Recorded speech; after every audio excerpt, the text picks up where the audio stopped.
Hello friends, PYQ series में आपका स्वागत है।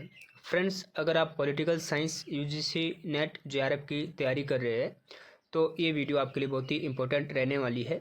इसमें हम 10 question previous year question discuss करते हैं, जिसमें हम इसका कंप्लीट एनालिसिस करते हैं और देखते हैं कि किस टॉपिक से किस टाइप का क्वेश्चन बना है। तो ये वीडियो आपके लिए बहुत ही इन्फॉर्मेटिव रहने वाली है। आपने क्या है, इसे लास्ट तक देखना है। तो चलिए शुरू करते हैं PYQ सीरीज़ 4 को। तो फ्रेंड्स, इसका फर्स्ट जो क्वेश्चन है वो है इंटीग्रेटेड ह्यूमनिज्म मीन्स। तो एकीकृत मानववाद का क्या अर्थ है। तो human life is not isolated, तो बिल्कुल सही। तो क्या है, जो मनुष्य जीवन है वो अलग नहीं है, वो क्या है, इंटरलिंक है सोसाइटी से, स्टेट से। तो ए सही है। बी है harmony among individual, society and nation. तो क्या है, इंडिविजुअल, सोसाइटी और नेशन में क्या है, सामंजस्य स्थापित है, ये एक दूसरे से जुड़े हुए हैं। सी है the essential unity of the man. तो क्या है, जो व्यक्ति की जो एकता है वो क्या है, इसेंशियल है, जरूरी है, आवश्यक है। State is superior than nation. तो राज्य क्या है, सुपेरियर है नेशन से। तो ऐसी इंटीग्रेटेड जो थ्योरी है ह्यूमनिज्म है वो नहीं बताती। तो डी गलत है। तो इसका राइट आंसर हो जाएगा ए, बी एंड सी। तो ऑप्शन नंबर ए इसका राइट आंसर है। तो जो इंटीग्रेटेड ह्यूमनिज्म की बात करते हैं पंडित दीनदयाल उपाध्याय, ठीक है। तो वहाँ से एक तो अंत्योदय से क्वेश्चन बनता है, तो उनको आपने अच्छे से पढ़ लेना है। क्वेश्चन नंबर 2 है who is the writer of the book a great and terrible world. तो इसके जो लेखक है वो है एंटोनियो ग्राम्शी की ये बुक है, a great and terrible world. तो ग्राम्शी से एक तो इनकी हेजेमनी थ्योरी आती है एग्जाम में, ठीक है। आधिपत्य का जो सिद्धांत वो देते हैं, वहाँ से क्वेश्चन बनता है, जिसमें वो बात करते हैं कि रूस में जो लेनिन के द्वारा क्रांति हुई थी 1917 में, वो क्या है, अगर वो बोलते हैं कि यूरोपीय देशों में वो संभव नहीं है, क्योंकि रूस में वो तभी संभव हो पाई क्योंकि वहाँ की जो अर्थव्यवस्था है एक तो पिछड़ी हुई अर्थव्यवस्था थी, और वहाँ की जो नागरिक समाज है, सिविल सोसाइटी है, वो भी जागरूक नहीं थी जैसे कि यूरोप में। तो अगर हमने यूरोप में साम्यवादी क्रांति करनी है तो हमें क्या है, हेजेमनी स्थापित करनी होगी सिविल सोसाइटी में, ठीक है। वैचारिक प्रभुत्व स्थापित करना होगा सिविल सोसाइटी में, ठीक है। और नेतृत्व के द्वारा तभी हम क्या है, इसमें क्रांति कर सकते हैं, ना कि क्रांति द्वारा, ठीक है, रेडिकल तरीके से नहीं। क्या हमें क्या है, हेजेमनी स्थापित करके सिविल सोसाइटी के वैचारिक परिवर्तन करके क्या है, वहाँ यूरोप में समाजवाद या साम्यवाद स्थापित कर सकते हैं।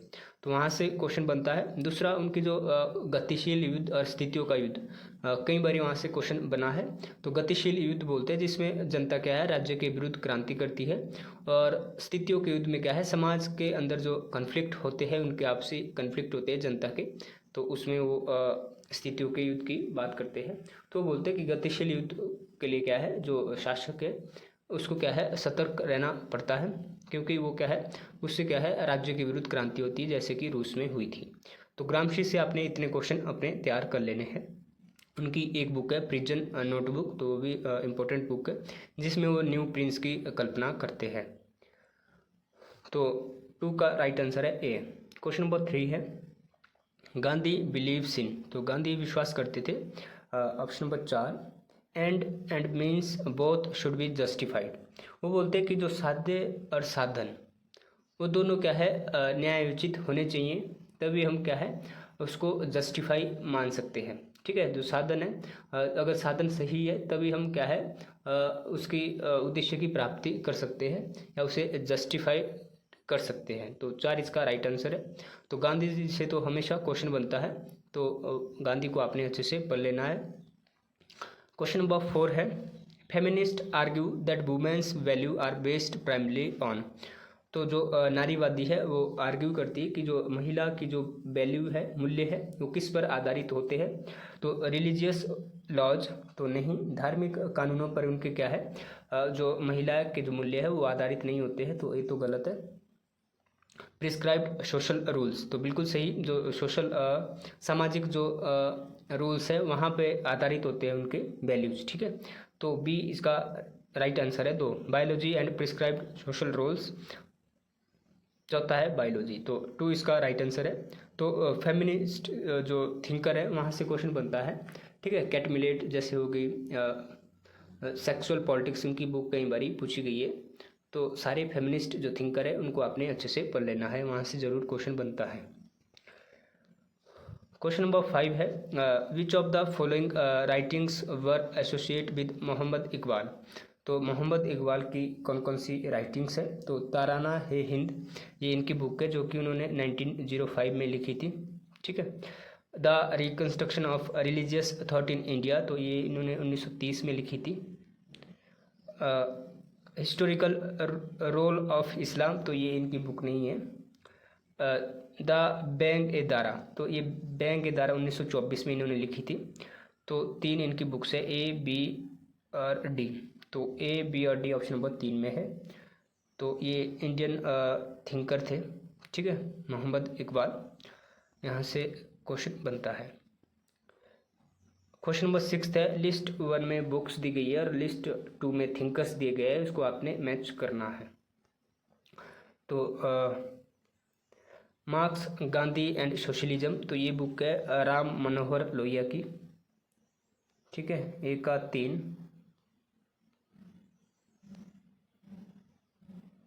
ये उन्होंने 1963 में लिखी थी। गांधी एंड गांधीज्म जो बुक है ये है B.R. अम्बेडकर की।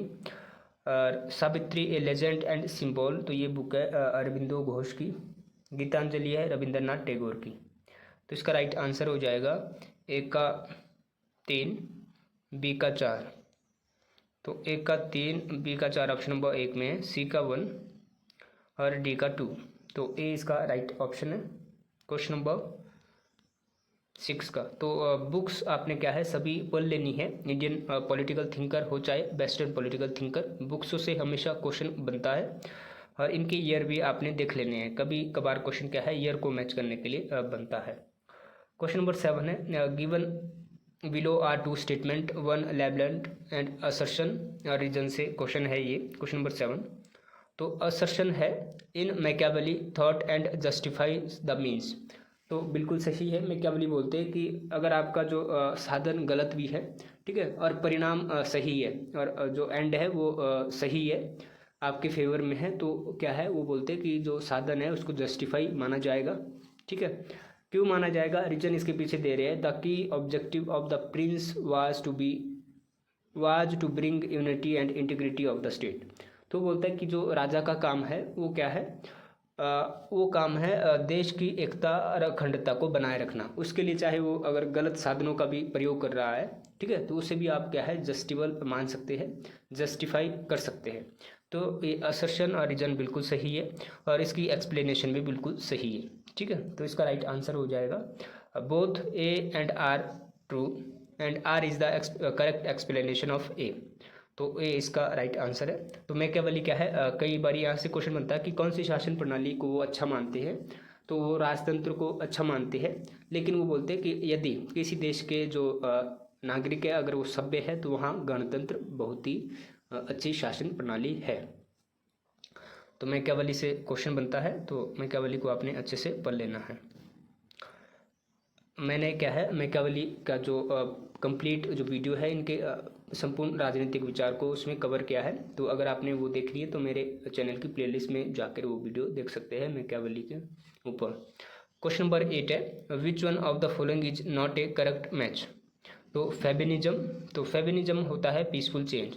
तो फेबियन समाजवाद होता है जिसमें आप क्या है डेमोक्रेटिक तरीके से आप कह सकते हैं कि चेंजिंग की बात करते हैं। अगर हम कार्ल मार्क्स के साम्यवाद को पढ़ते हैं तो कार्ल मार्क्स क्या बोलता है कि अगर आपने साम्यवाद की स्थापना करनी है तो वो बोलता है मजदूरों को एक हो जाओ, ठीक है।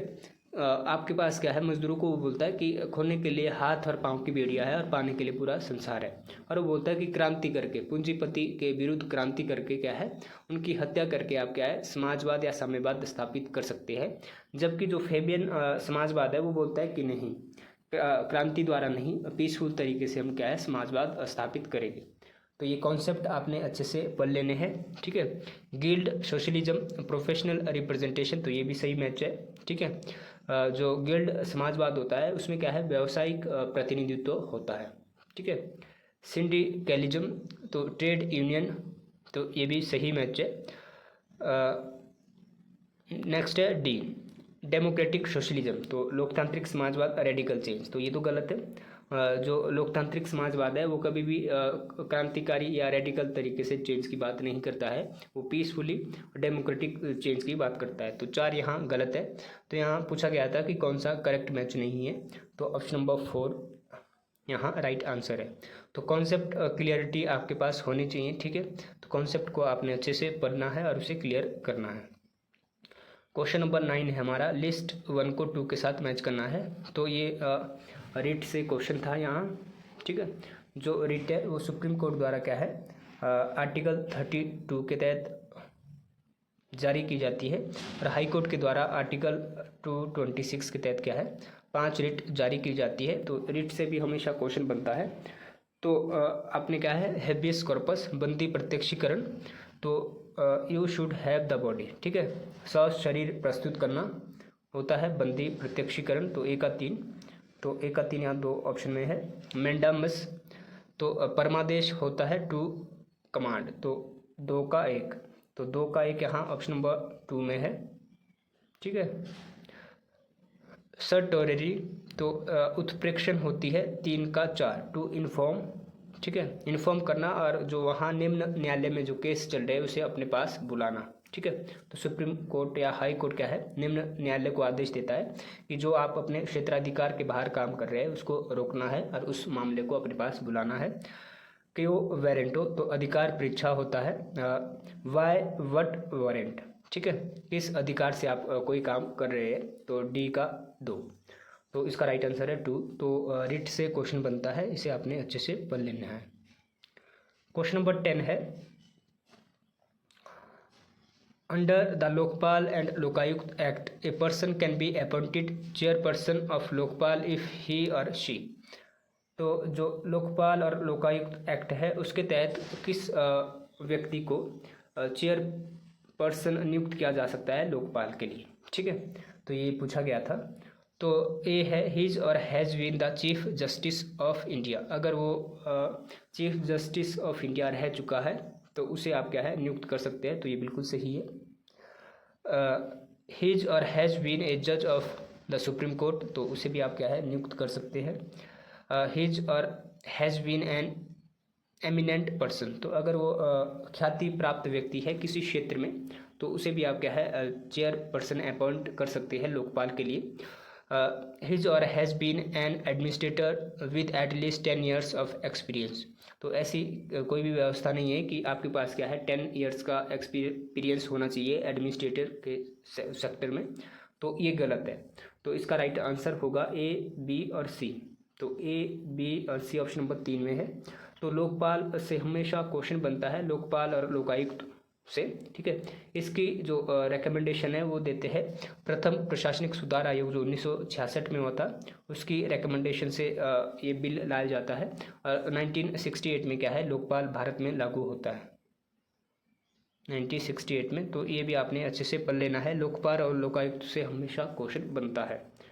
तो फ्रेंड्स ये थे 10 क्वेश्चन प्रीवियस ईयर पेपर के, ठीक है, जिसको हमने डिस्कस किया और इसका एनालिसिस किया, और ये इसकी आंसर की है। इसकी अगर आपको PDF चाहिए तो उसकी PDF का जो लिंक है वो वीडियो के डिस्क्रिप्शन में टेलीग्राम और व्हाट्सएप ग्रुप का लिंक आपको मिल जाएगा, तो मैं वहाँ शेयर कर दूँगा ये PDF, ठीक है। तो अगर आपको वीडियो अच्छी लगी है तो लाइक करें, शेयर करें अपने फ्रेंड के साथ जो UGC नेट की तैयारी कर रहे हैं, और अभी जो एग्ज़ाम हो रहा है, ठीक है, 4 सितंबर को 2024 को नेट का री एग्ज़ाम, तो उसके लिए भी ये बहुत ही हेल्प करेगा। तो मैं नेक्स्ट वीडियो क्या है 20 क्वेश्चन डिस्कस करूँगा, ठीक है। थोड़ी वीडियो अब क्या है, एग्ज़ाम नज़दीक आ रहा है तो प्रीवियस ईयर क्वेश्चन पेपर जितना आप पढ़ोगे और नोट्स जो आपने बनाए हैं तो वो आपके लिए बहुत ही काम करेगा। तो 1 महीने के लिए का समय आपके पास बचा है, तो उसमें आप बुक्स को तो नहीं पढ़ सकते। तो चलिए मिलते हैं नेक्स्ट वीडियो में। Thank you, thanks for watching.